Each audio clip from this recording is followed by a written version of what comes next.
नमस्कार दोस्तों, इससे पहले मैंने कभी कोई वीडियो या कहीं भी कोई सोशल मीडिया के माध्यम से कभी कोई बात नहीं की है। तो मैं काफ़ी नर्वस हो रहा हूँ और मैं ही नहीं, बहुत से लोग नर्वस होते होंगे जिन्होंने अधिक लोगों में अपनी बात कभी नहीं रखी है या सोशल मीडिया पे कभी कोई वीडियो नहीं बनाया है। तो दिक्कत होती है। जैसे मान के चलो 100 लोगों में अगर आपको कोई अचानक माइक पकड़ा दे तो हम शायद अच्छे से कुछ बोल भी नहीं पाते हैं। लेकिन ऐसा नहीं है हमारे पास बोलने के लिए कुछ नहीं है।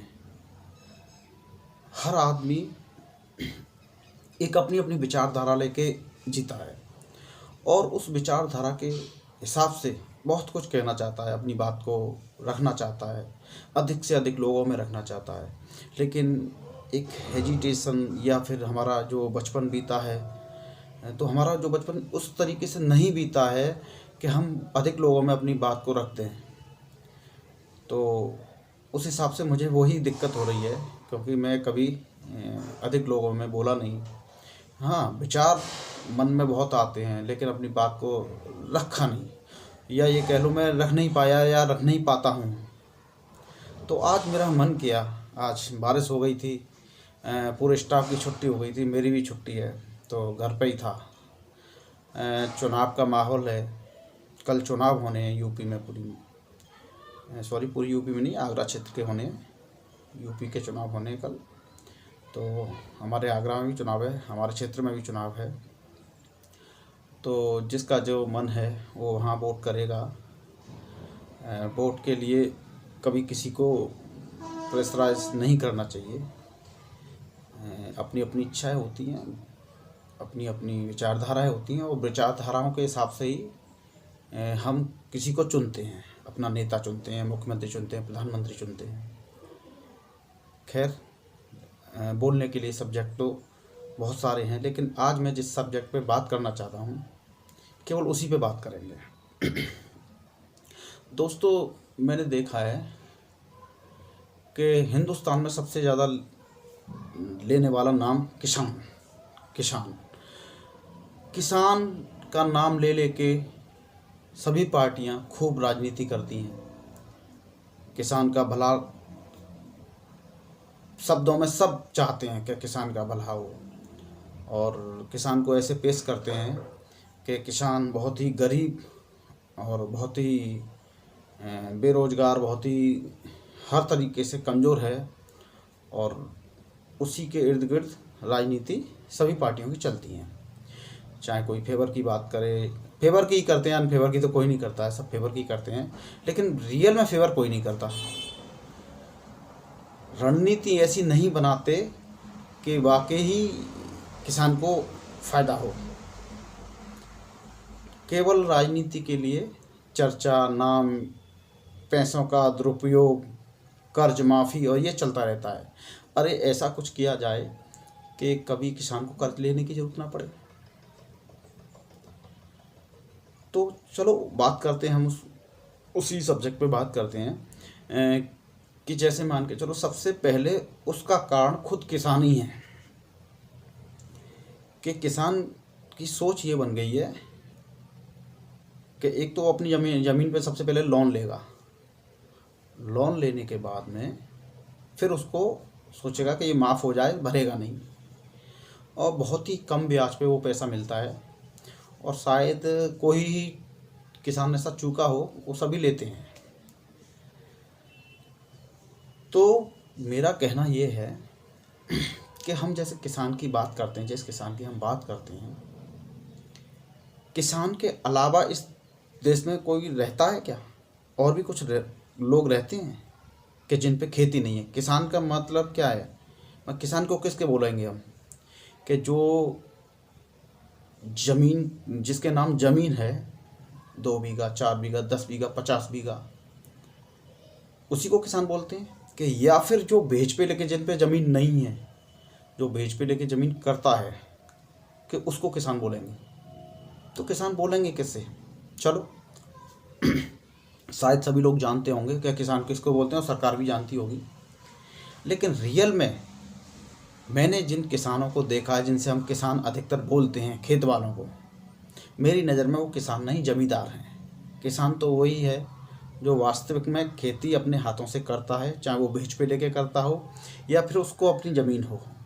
और 2-4 बीघा ज़मीन वाला अगर अपना खेती कर रहा है तो मैं जानता हूँ 4 बीघे वाला भूखा नहीं मरेगा, अच्छा खासा अपना जीवन व्यतीत कर लेगा। 4-5 साल में ऐसा भी होता है कि किसान को नुकसान होता है, फसल में नुकसान होता है। गेहूं की फसल खड़ी है, ओले बारिश जो भी हो गई और फसल ख़राब हो जाती है। क्योंकि हम जब छोटे थे तो हमारे पापा जी भी खेती बेच पे लेके, एक तरह से किराए पे लेके और खेती करते थे। तो हम सुबह सुबह जैसे सर्दियों में जग के जाते थे तो पक्षियों को फसल पे ना बैठने देते थे, पक्षियों को उड़ाने जाते थे।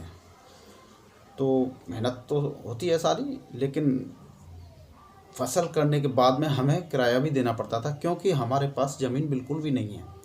और मैं ही नहीं, हमारे गांव में, अपने गांव की बात कर रहा हूँ, हमारे गांव में कुछ लोगों पे मान के चलो 20% लोगों पे ज़मीन है, बाकी की 80% लोग ऐसे हैं जिन पे ज़मीन नहीं है और बिल्कुल भी नहीं है। कुछ बेच पे खेती लेके भी करते हैं, लेकिन जिन पे ज़मीन है वो सारे पैसे वाले हैं। हो सकता है उनको थोड़ा सा मेरी बात का बुरा भी लगे। अधिकतर किसान को मैंने पैसे वाला ही देखा है, क्योंकि खाना पीना रहना हर चीज़ के लिए वो संपन्न, हमारे गांव के किसान सारे संपन्न हैं। लेकिन फिर भी वो अपने लिए मैंने उनको लड़ाई लड़ते देखा है कि हमारे लिए ये नहीं किया, हमारे लिए ये फ्री चाहिए, हमारे लिए ये फ्री चाहिए। जबकि अब तो सरकार ने भी काफ़ी, उसको कुछ भी कह सकते हैं, वोटों के लालच में समझ लो, चाहे सहायता समझ लो, कुछ भी समझ लो, और 6,000 रुपये शायद साल में आते हैं शायद, और भी तमाम लोन करा के, लोन माफ़ी, लोन में छूट, तमाम चीज़ मिलती है। लेकिन जो लोग टेम्पो चलाते हैं, मिस्त्री लोग हैं, कारपेंटर लोग हैं, बहुत सारे लेबर के काम करते हैं जिन पे खेती नहीं है, वो काम करते हैं, उनके लिए सरकार ने कभी कोई सुविधा कर रखी है क्या? और कर भी रखी है तो उन सुविधाओं को लेना उनके लिए असंभव है, बहुत ही असंभव है। तो कभी हम मज़दूरों की बात ही नहीं करते। अरे जिनके पास पहले से कुछ ना कुछ करने के लिए कम से कम ज़मीन तो है, वो कम से कम अपने खेती में फसल उगा के अपना भरण पोषण कर तो लेंगे। लेकिन जिनके पास कुछ नहीं है, उनके लिए क्यों कोई नहीं सोचता? और उनको तो इस नज़र से देखते हैं कि इसके तो किस्मत में खाना है ही नहीं।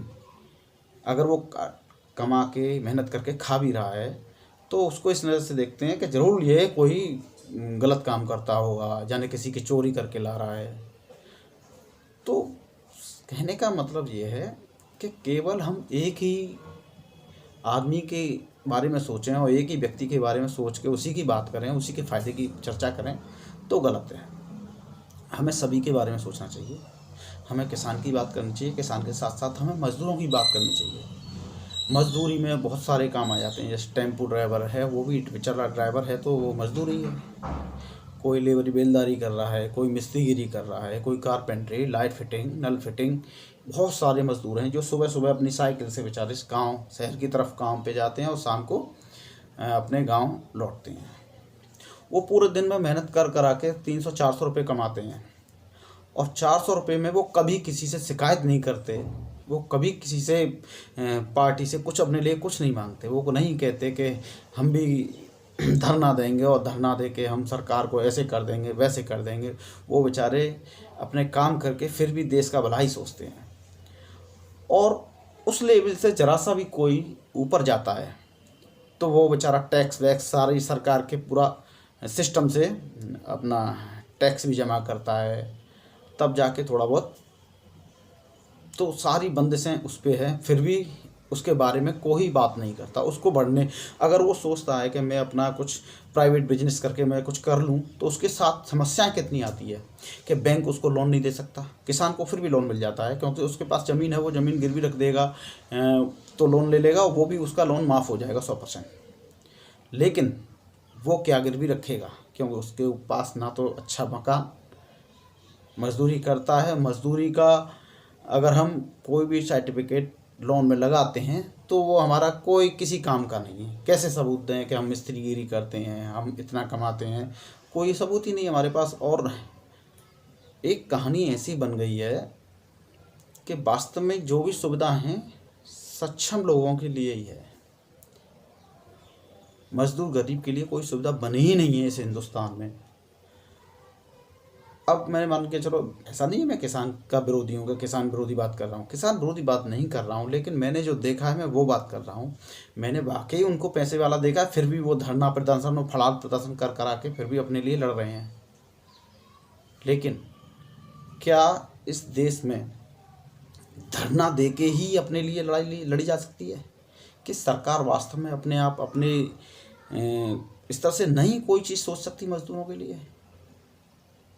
जैसे कि मजदूरों के लिए एक रेट फिक्स कर दिया जाए कि भाई अगर मान के चलो कोई भी बंदा सरकारी नौकरी कर रहा है और सरकारी नौकरी करने के बाद में उसको जो तनख्वाह मिल रही है, महीने की तनख्वाह 50,000 के समथिंग रहती है, 40 से नीचे लगभग किसी डिपार्टमेंट में नहीं है, तो 40,000 के समथिंग उसको मिलता है। तो पर डे का हमारा करीब 40,000 भी मिलता है, तो करीब 1,000 रुपये से ऊपर तनख्वाह हो गई। तो कम से कम एक मज़दूर को 500 रुपये मिलना तो एक अनिवार्य है, जबकि उसका आधा हो गया। और मेहनत वो कितना ज़्यादा कर रहा है उससे? भाई सरकारी जो नौकरी कर रहा है उसकी मेहनत में और एक मज़दूर की मेहनत में 100 गुने का अंतर है। और आप किसी भी डिपार्टमेंट में जाके देख लें, ये बात आपको सबूत देने की ज़रूरत नहीं है, कहीं भी जाके देख लें। एक मज़दूर जब कोई बेलदारी कर रहा हो तो उसका देख लेना कैसे काम करता है। एक सरकारी डिपार्टमेंट में अगर 4th क्लास में भी कोई होगा तो वो कितनी मेहनत कर रहा है, तो उसका भी कम से कम 1,000 उसको मिल रहे हैं तो 800 उसको भी मिले। अब 800 रुपये उसको मिलें तो बाकी की जो रेटें हैं तो उसी हिसाब से सरकार फिक्स करे कि भाई इतना इनको मिलना ही मिलना है, चाहे वो फैक्ट्रियों में काम कर रहे हों या वो लेबर ही कर रहे हों। अब बात आ जाती है कि लेबर के रेट कैसे बढ़ाएं। ठेकेदार लोगों के यहाँ ज़्यादा लेबर लगती है, तो वो रेट को उनको जब रेट मिलेंगे तो वो लेबर के लिए रेट बढ़ाएंगे। जब उनको खुद रेट उनकी रेट नहीं बढ़ रही है तो लेबर के कहाँ से बढ़ा देंगे उनको तो फिर काफ़ी चीज़ें ऐसी होती हैं कि मालिक से झगड़ाबाजी, बिगड़ा बिगड़ी, काम छोड़ना। क्योंकि मैं इस बात को इसलिए जानता हूँ, मैं खुद ठेकेदार हूँ, बिल्डिंग कॉन्ट्रैक्टर हूँ, मैं तो थोड़ा सा मुझे भी मालूम है, लेकिन हालांकि मेरे साथ ऐसा नहीं होता है। तो सरकार से मेरे कहने का यही है कि किसान, जवान, मजदूर, इस भारत में सभी वर्गों के बारे में सोचा जाए। मैं नहीं चाहता हूँ कि आप फ्री में कोई चीज़ किसी को दो, कि मज़दूरों को कुछ चीज़ फ्री में दो, लेकिन उनका एक रेट फिक्स हो जाए, उनका एक कमाई का जरिया ऐसे हो जाए कि उन्हें लेबरी करने में ये दुख ना हो कि यार मैं इतना ही कमाता हूँ। मेहनत करने में कोई बुराई नहीं है, हर वर्ग में मेहनत होती है, हर आदमी मेहनत करता है, लेकिन एक पक्ष का एक आदमी की बात करना गलत है।